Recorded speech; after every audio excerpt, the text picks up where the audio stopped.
Jangan lupa subscribe YouTube channel Metro TV News dan jangan lupa nyalakan notifikasinya. Pemirsa, kembali lagi bersama kami di Selamat Pagi Indonesia. Dan pemirsa, tahun 2022 dimaknai sebagai tahun pemulihan dalam berbagai sektor. Hal ini didasarkan pada situasi global yakni pandemi COVID-19. Dan tantangan, misinformasi dan juga disinformasi menyentuh dan juga mengoyak keberagaman melalui berbagai perspektif. Ma'arif Institute kembali menggelar ajang Ma'arif Award tahun 2022 untuk mengapresiasi dedikasi anak-anak bangsa dalam merawat kebinekaan dan juga memperjuangkan nilai-nilai pluralisme. Dan bagaimana cara menemukan figur-figur inspiratif di tengah tantangan saat ini, kita akan membahasnya lebih lanjut bersama Direktur Eksekutif Ma'arif Institute Abdul Rohim Ghazali dan juga Sekretaris Umum PP Muhammadiyah sekaligus sebagai Dewan Juri Ma'arif Award tahun 2022, Profesor Dr. Abdul Muti. Selamat pagi, Pak Rohim. Selamat pagi, Pak Muti. Apa kabar? Assalamualaikum. Alhamdulillah, kabar baik, Sarah. Baik, terima kasih sudah bergabung bersama kami di Selamat Pagi Indonesia pagi hari ini. Dan saya mau tanya ke Pak Rohim terlebih dahulu. Pak Rohim, untuk Ma'arif Award sendiri rutin diadakan setiap 2 tahun sekali. Tapi mungkin bisa diceritakan dan juga diinformasikan kepada pemirsa, sebenarnya pertama kali diadakan ini dalam rangka apa dan atas dasar apa, Pak Rohim, untuk Ma'arif Awards? Ya, Ma'arif Institute itu pada awalnya setahun sekali, Mbak. Pertama kali tahun 2007. Ya. Itu didasari atas kebutuhan akan tampilnya sosok-sosok inspiratif, sosok-sosok teladan dari berbagai daerah ya, yang punya peran penting dalam proses kerja-kerja kemanusiaan. Bagaimana menjalin persaudaraan, menanggulangi konflik dan lain-lain. Dan kita tahu kan di Indonesia ini mencari sosok-sosok teladan itu kan tidak mudah. Yeah. Apalagi di tingkat nasional misalnya itu kita agak kesulitan. Tetapi Ma'arif Institute ingin mengajak kita semua untuk tetap optimis bahwa sebenarnya sosok-sosok teladan itu ada. Yeah. Mungkin karena sepi dari pemberitaan, tidak diekspos ke media sehingga kita tidak tahu. Nah, yang kita cari adalah sosok-sosok seperti itu. Okay. Jadi tokoh-tokoh lokal yang punya peranan penting dalam kohesi sosial, dalam menjalin persaudaraan, membangkitkan optimisme dan lain-lain seperti itu. Betul, dan ini kan juga untuk menjaga kebinekaan. Dan seperti katakan Pak Rohim tadi, Indonesia sangat luas, sangat banyak sekali sosok-sosok pemimpin lokal yang memang bisa untuk diapresiasi. Nah, sebenarnya ada tidak kriteria khusus sebenarnya yang dicari? Sosok seperti apa yang memang dicari oleh Ma'arif Institute? Ma'arif Institute ini kan lembaga yang diasosiasikan dengan sosok Buya Shafi'i Ma'arif, kita tahu ya. Dan kita berduka Buya baru saja meninggal bulan Mei lalu. Dan tentu saja sosok-sosok yang kita inginkan adalah yang sesuai dengan visi misi Ma'arif Institute, yaitu yang memiliki keterbukaan, yang toleran, yang egaliter, yang punya visi kemanusiaan yang kuat, dan peduli dengan kondisi Indonesia, kira-kira seperti ini. Karena Buya Shafi'i Ma'arif itu kan seorang sosok yang punya kepedulian yang sangat besar terhadap keutuhan bangsa Indonesia. Beliau kemana-mana bicara tentang itu. Tentu saja anti korupsi juga penting, ya, yang anti korupsi. Karena Buya juga selalu menegaskan itu.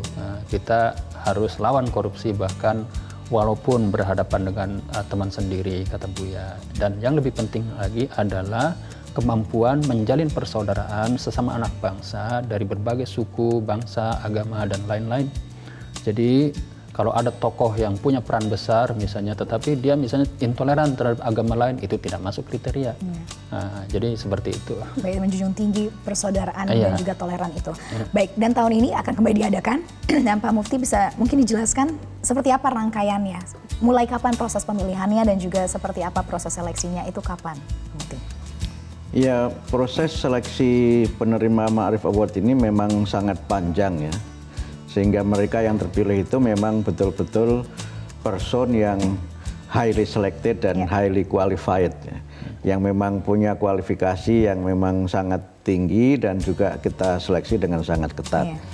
Tahapannya kalau kita ikuti secara proses itu ada 5 ya. Yang pertama adalah tahap nominasi.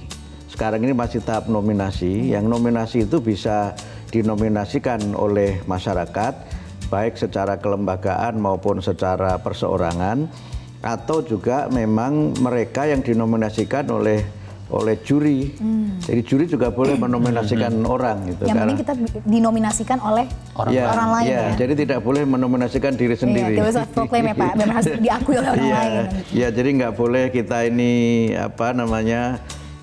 menominasikan, misalnya saya itu nggak boleh juga menominasikan keluarga saya juga nggak boleh. Jadi itu juga bagian dari kita menjaga bahwa memang mereka ini betul-betul tokoh yang tidak menonjolkan dirinya, tetapi memang orang lain yang mengakui peran-peran yang bersangkutan.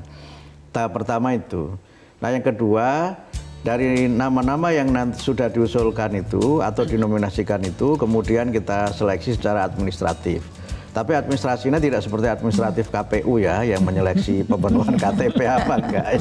Tapi kita lihat, karena kan jadi seleksi administrasi ini maksudnya kita melacak orang ini alamatnya di mana dan seterusnya gitu, supaya nanti pada saat ada tahap yang ketiga itu tahap istilahnya mungkin fact finding ya, fact finding, atau mungkin ada kita sebutnya sebagai investigasi gitu.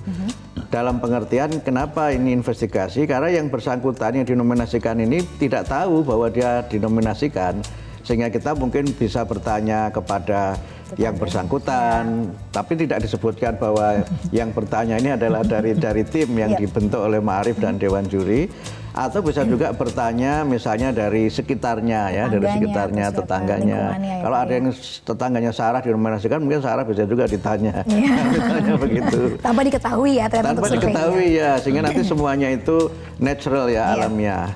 Nah setelah itu kemudian kita diskusikan di juri gitu, kita diskusikan di juri dengan pembahasan yang juga sangat serius ya.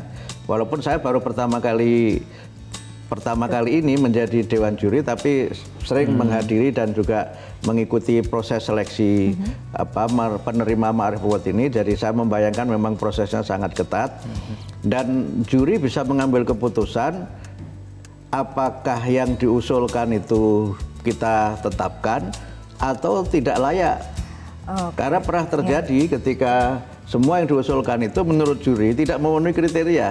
Wah, itu seperti apa Pak Muti hasilnya? Tetapi tahan dulu, mohon dijawab setelah break satu ini. Kita akan lanjutkan pembahasannya. Pemirsa, di Selamat Pagi Indonesia setelah jeda berikut ini. Tetaplah bersama kami.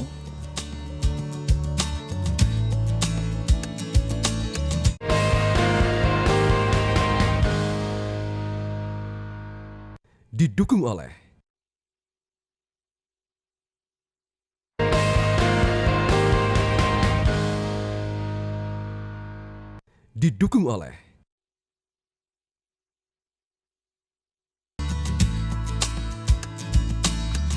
Pemirsa, Anda kembali lagi bersama kami di Selamat Pagi Indonesia dan kami akan melanjutkan pembahasan bersama Pak Rohim dan Pak Muti. Pak Muti tadi belum dijawab. Ini saat waktu itu sempat ada juri berunding dan dirasa saat itu calon belum ada yang tanda kutip layak untuk menerima penghargaan. Itu seperti apa akhirnya? Ya tadi Mas Rohim sudah menyampaikan kriteria ya, kriteria para penerima ya. Istilahnya kita penerima bukan pemenang karena mereka ini tidak kontes, tidak berlomba. Sehingga penerima itu kita anggap tidak memenuhi kriteria karena ya misalnya syarat-syarat yang tadi ditetapkan itu tidak terpenuhi. Bahwa dia memang punya kontribusi yang signifikan gitu, tidak harus yang sifatnya nasional atau global, mungkin pada tingkat lokal, tapi itu signifikan yang dia punya sumbangan terhadap pemuliaan manusia, kemudian juga pemuliaan alam ya, kemudian juga kebinekaan ya, kerukunan, kemudian ketulusan ya, sincerity, dan dia memang melakukannya itu juga atas inisiatif sendiri, bukan by project. Kan ada orang banyak melakukan kegiatan tapi ada fundingnya, misalnya begitu. Jadi kalau ini namanya pekerja ya, bukan pelayan. Jadi kita cari orang-orang yang memang punya genuine dedication gitu ya, dedikasi yang memang sangat tulus untuk membantu sesama. Dan tadi disampaikan oleh Mas Rohim bahwa orang itu memang kira-kira seperti personifikasi dari Buya Syafi'i Ma'arif lah gitu. Sehingga karena itu kalau memang kriterianya tidak terpenuhi ya kita menyatakan tidak ada penerima. Dan tidak ada penghargaan saat itu. Ya. Tahun? Itu pada tahun ketiga ya, pada tahun ketiga. Berarti 2009. Saat 2009 berarti tidak ada Ma'arif penerima. Award. Ma'arif Awardnya ada tapi penerimanya tidak ada. Penerimanya tidak ada. Penerimanya tidak ada. Terus gimana itu Pak Rohim saat itu? Tidak disiarkan, akhirnya 2010. Dan semenjak itu? Setelah itu 2 tahun sekali. 2 tahun sekali, itulah latar belakang dasarnya sehingga bisa betul-betul menemukan karena mereka kalau yang setahun layak. sekali mungkin tidak sempat mencari pendaftar yang banyak, terus juga terlalu singkat waktunya. Jadi, karena kan prosesnya ini kan sampai hampir 1 tahun loh prosesnya, setengah tahun lebih. Dan betul-betul berarti beda ya dengan penghargaan-penghargaan yang lainnya untuk Ya, Ma'arif Award berbeda ini. ya. Dan mungkin ada yang baru pada tahun ini dibanding tahun sebelumnya. Kalau sebelumnya kan selalu penerimanya itu perseorangan. Tahun ini kita mungkinkan penerimanya itu lembaga. Jadi seperti hadiah Nobel misalnya, itu kan ada yang penerimanya itu perseorangan, ada juga yang penerimanya itu beberapa orang atau lembaga. Nah, tahun ini kita juga buka peluang itu, karena kadang-kadang memang ada kerja-kerja yang sifatnya kolaborasi, melibatkan organisasi atau melibatkan sekelompok orang gitu, atau mungkin dia join untuk melaksanakan sesuatu. Nah ini juga kita cari nih lembaga atau ya sekelompok orang gitu yang memang concern gitu. Dan satu hal yang mungkin memang tahun ini agak kita coba cari itu mereka yang dari kawasan Indonesia Timur ya, dari Papua dan daerah-daerah Indonesia Timur yang lainnya. Kemudian yang berikutnya adalah dari kalangan difabel. Dari kalangan difabel, karena selama ini penerimanya belum pernah ada yang dari kalangan difabel. Padahal kita tahu ya di lapangan itu banyak sekali ya kelompok-kelompok difabel ini yang punya dedikasi luar biasa untuk membantu mereka yang sesama difabel, bahkan yang tidak difabel pun dibantu oleh difabel. Ini kan sesuatu yang menurut saya memang banyak terjadi di masyarakat, tetapi memang bekerja dalam ini ya. Betul, mereka ini kan seringkali bekerja dalam senyap kan. Betul. Sehingga sering kita sebut dalam slogan Ma'arif Award ini adalah orang biasa yang punya kerja yang luar biasa. Ini yang kita coba cari, sehingga memang pemenangnya juga dari tahun ke tahun selalu bervariasi. Ada yang tokoh ya, prominent figur gitu. Misalnya pernah Ketua Muhammadiyah Jawa Tengah. Itu prominent figur karena Ketua Muhammadiyah. Kemudian juga ya dari timur pernah ada dari Maumere ya, itu tokoh lokal yang orang nggak tahu juga, saya pun nggak tahu.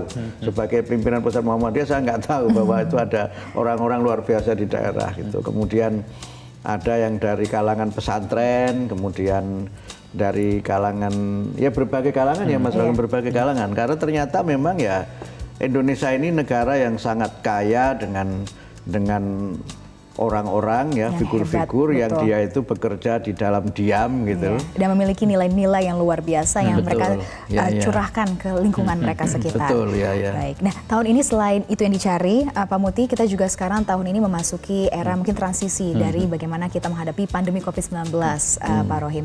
Mungkin bisa dijelaskan juga bagaimana ini Ma'arif Institute hadir terutama untuk masyarakat, karena seperti kita ketahui selama pandemi ini kita banyak sekali menerima misinformasi, disinformasi, dan juga pastinya menimbulkan keresahan di masyarakat.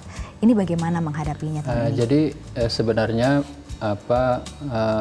kriteria itu juga kita terapkan ya.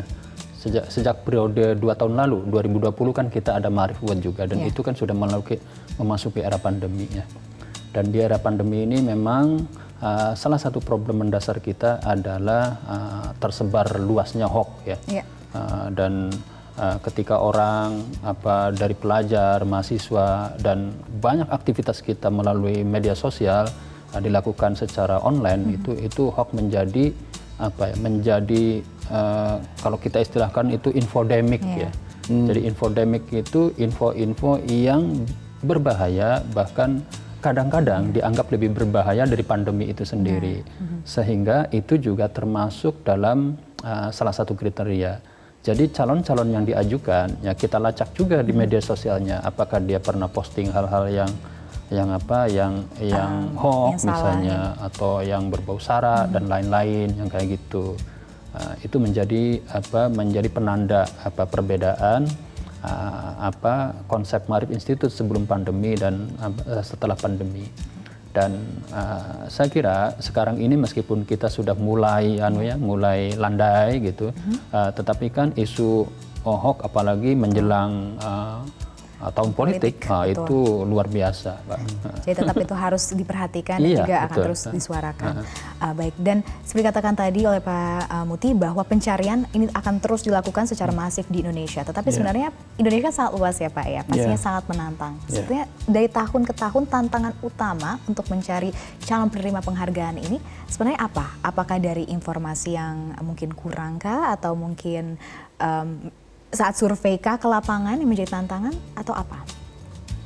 Ya kalau kita lihat memang ya prosesnya kan tidak selalu sama dari tahun ke tahun ya. Karena memang tadi Mas Rohim menyampaikan masa pandemi ini sempat tertunda karena tim tidak bisa turun ke lapangan.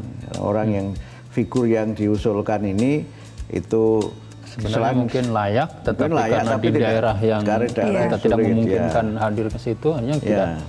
Jadi bervariasi ya tantangannya dari tahun ke tahun, tidak selalu sama karena sekali lagi figur yang diusulkan ini memang berasal dari berbagai kalangan. Jadi ada yang memang orang kota. Nah, kalau itu kan gampang ya. Mencari juga gampang. Mencarinya relatif mudah. Tapi ada juga penerima Maarif Award ini yang seorang Romo yang dia itu di kepulauan terpencil di Cilacap. Nah, itu harus nyebrang pulau itu. Saat surveinya ya, saat ke lapangannya. Iya, jadi harus ke situ gitu. Sehingga karena memang Indonesia ini kan secara geografis sangat berbeda-beda ya kondisinya karena negara kepulauan, dan penerimanya juga bisa jadi memang orang yang jangan-jangan juga tidak pernah ke kota. Saya ingat yang penerima dari Maumere itu sempat saya bercanda dengan beliau ketika di Metro TV ini. Saya bayangkan, Bapak kedinginan nggak di Metro? Bisa dibayangkan Maumere itu kan sebuah pulau ya yang dari Kupang itu harus nyebrang pakai kapal gitu. Memang akhir-akhir sudah ada penerbangan ke sana, tapi belakangan kan itu. Kemudian bagaimana kita bayangkan Nusa Tenggara Timur dengan suhu yang memang lebih tinggi dibanding Jakarta gitu. Saya lihat usianya juga sudah relatif senja ya, sudah di atas 70 tahun itu. Tapi semangatnya luar biasa, dan datang ke sini bersama istrinya itu memang tidak menampakkan beliau itu, mohon maaf ya, tidak menampakkan orang kota ya, tidak menampakkan orang metropolitan. Tapi jasanya di dalam masyarakat setempat itu luar biasa. Nah, itulah yang memang menjadi penyemangat kita semua. Bahwa banyak sekali orang yang peduli dan juga harus patut kita apresiasi melalui Maarif Awards ini. Baik Pak Muti dan juga Pak Rohim. Kita akan bahas lebih banyak lagi pemirsa terkait dengan Maarif Award tahun 2022. Tetapi kami harus kembali jeda di Selamat Pagi Indonesia. Tetaplah bersama kami.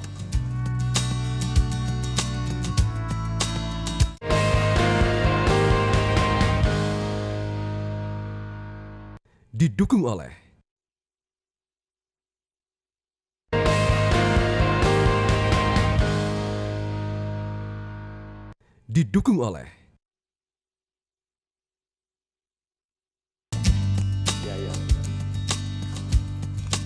Dan pemirsa, kami akan melanjutkan kembali pembahasan tentang Maarif Award tahun 2022. Nah, Pak Rohim, Pak Muti sekarang sudah mulai pendaftaran sebelum seleksi di bulan September ini. Bagaimana jika memang ada pemirsa atau masyarakat di luar sana yang ingin mencalonkan, ada sosok yang betul-betul dirasa wah cocok nih untuk menerima penghargaan karena jasa-jasa mereka. Bagaimana caranya mereka bisa mencalonkan? Jadi pertama memang bisa lewat website Maarif Institute, www.maarifinstitute.org ya. Oke. Itu di situ nanti akan ada Google Form yang bisa diisi. Apa saja yang harus apakah cukup dengan nama Dan alamat, ini apa saja? data-data yang bisa memperkuat bahwa yang bersangkutan itu memang layak untuk mendapatkan Maarif Award. Fotokah atau seperti apa data-data yang harus dipersiapkan? Pokoknya semua data yang berkaitan dengan yang bersangkutan yang kira-kira bisa mendukung supaya yang bersangkutan itu layak. Layak. Yang kedua bisa juga mungkin bisa bersurat ke Maarif Institute juga bisa. Kan mungkin akses internet kalau di daerah-daerah tidak semua ini ya, apalagi terutama Google daerah-daerah Form kecil, ya. Google Form itu kan mungkin di daerah-daerah orang banyak yang belum familiar ya. Bisa juga lewat surat, bisa juga lewat lewat WA. Sekarang kan WA kan bisa juga dilampiri macam-macam kan, foto, kemudian berita-berita dan lain-lain. Jadi untuk surat dikirimkan ke Maarif Institute. Ke Maarif Institute langsung dengan sama seperti data-data, informasi, mungkin ada foto atau apa. Tetapi yang betul-betul yang menjadi sebuah data yang menarik perhatian seorang dewan juri, Pak Muti, itu apa? Apakah video kah, apakah foto kah, sehingga masyarakat mungkin bisa mempersiapkan dari sekarang jika memang mereka memiliki seorang calon atau institusi yang dirasa layak untuk menerima penghargaan. Kalau dewan juri ini kan sifatnya memang lebih banyak berkaitan dengan proses seleksinya ya, bukan pada proses yang berkaitan dengan pendaftaran dan administrasinya. Sehingga karena itu kalau tadi ada seleksi administrasi itu tidak kemudian syaratnya ini harus ada ini enggak juga, itu lebih kepada dokumen pendukung saja. Yang itu bisa saja berupa video, bisa juga berupa misalnya features berita di media, di media sosial sekalipun gitu kan. Kemudian bisa juga berasal dari informasi-informasi yang mungkin pada masa awal itu lebih bersifat umum saja, menjelaskan seseorang itu gitu. Dan berbagai cara memang bisa kita lakukan supaya penggalian informasi ini lebih komprehensif. Gitu. Karena itu kalau nanti hanya video saja kan nggak semua orang bisa mau video juga. Iya. Jadi masih tetap bisa ya. Iya, dan ada yang memang orang itu mungkin menuliskan dalam bentuk narasi seperti yang canggih-canggih itu belum tentu bisa juga. Jadi mungkin dia menceritakan saja orang ini begini. Latar belakang seperti apa, usaha yang dijalankan. Jadi bisa pointers lah, bisa pointers begini gitu. Dan memang kita usahakan, walaupun tidak menutup kemungkinan ya gitu, kita usahakan memang penerima ini mereka yang belum pernah menerima penghargaan yang lain. Gitu. Jadi kita semacam memang tadi mencari genuine nominasi. Jadi orang yang memang nominasi yang memang dia itu genuine, yang memang kerja-kerjanya itu nyata gitu, bermanfaat bagi masyarakat. Dan walaupun kemudian setelah ada pengalaman ya Kang Rohim, Mas Rohim, kalau yang sudah penerima Maarif kemudian menerima award yang lainnya juga ada gitu. Sehingga karena itu kalau misalnya nanti ada yang dinominasikan dia sudah mendapatkan hadiah Nobel misalnya, itu sudah kita discard. Jadi belum pernah mendapatkan award secara nasional. Itu salah satu catatannya juga ya. Jadi betul-betul mereka yang bekerja dalam senyap dan ingin diangkat dan juga diinformasikan sehingga menjadi penyemangat untuk masyarakat lainnya. Ini satu hal misalnya masa-masa pandemi ini ya, ini kan banyak sekali kisah yang kita temukan bagaimana lokal heroes itu banyak sekali. Dan kami tidak tahu kan siapa mereka. Nah inilah saatnya untuk sekarang kan bisa dinominasikan bagaimana mereka ini berdedikasi dan selain kisah-kisah yang berkaitan dengan kesedihan gitu. Ternyata kan pandemi ini juga banyak kisah-kisah yang menggambarkan persaudaraan, ya, solidaritas, kemudian kemanusiaan yang melintas batas. Itu kan banyak sebenarnya yang kami tidak tahu. Dan itu harus di-highlight sekarang sehingga kita bisa maju melangkah ke depan setelah pandemi. Baik, Pak Rohim, kan seperti yang kita ketahui semuanya, Indonesia kehilangan sosok Buya Maarif. Dan sekarang ini dilanjutkan kembali dengan semangat-semangatnya yang masih terus ingin disuarakan dan juga diaplikasikan ke masyarakat. Nah saat ini seperti apa Pak Rohim, terutama dengan mengadakan Maarif Award ini semangat yang ingin diteruskan, sosok Buya seperti apa? Jadi memang Buya boleh wafat ya secara fisik, tetapi semangat, pemikiran dan gagasan-gagasannya harus kita teruskan. Dan Ma'rif Award ini kan salah satunya adalah bentuk bagaimana merefleksikan, mengaktualisasikan, mewujudkan gagasan-gagasan Buya itu, ya, pemikiran-pemikiran Buya. Makanya ada yang mengatakan, ya Ma'rif Award sekarang ini ya kita cari sosok-sosok seperti Buya dalam skala lokal lah gitu. Ada yang mengatakan seperti itu, boleh seperti itu. Dan saya kira di sana banyak mungkin ya. Kita kan nggak tahu ya di daerah-daerah itu orang yang punya pemikiran, tindakan dan apa langkah-langkah yang sama seperti Buya itu. Bahkan mungkin bisa melebihi karena Buya kan apa namanya pemikir ya. Pemikir itu kan jarang mungkin dalam tanda petik dalam aksi-aksi real di lapangan. Nah, aksi real di lapangan itu kan lebih penting kadang-kadang dari pemikiran itu sendiri. Dan itu salah satu wujud bagaimana kita mewujudkan bahwa Buya itu benar-benar secara fisik tidak ada, tetapi secara pemikiran dan gagasan dan tindakan ada di lapangan. Akan gitu. terus selalu hidup di masyarakat Indonesia. Baik, terima kasih Pak Rohim, terima kasih Pak Mutia Terima kasih, sudah bergabung terima kasih. bersama kami di Selamat Pagi Indonesia, dan kasih. kami pastinya nantikan siapakah penerima penghargaan Ma'rif Award tahun 2022 yang terus memberikan semangatnya untuk kita semua. Satu hal ya, nominasi ini gratis ya, tidak dipungut. Nah, itu dia pemirsa, nominasi gratis, jadi silakan jika memang ada yang dirasa layak, langsung saja daftarkan atau calon penerima Ma'rif Award tahun 2022. Terima kasih sekali lagi. Terima kasih, Sarah. Ya.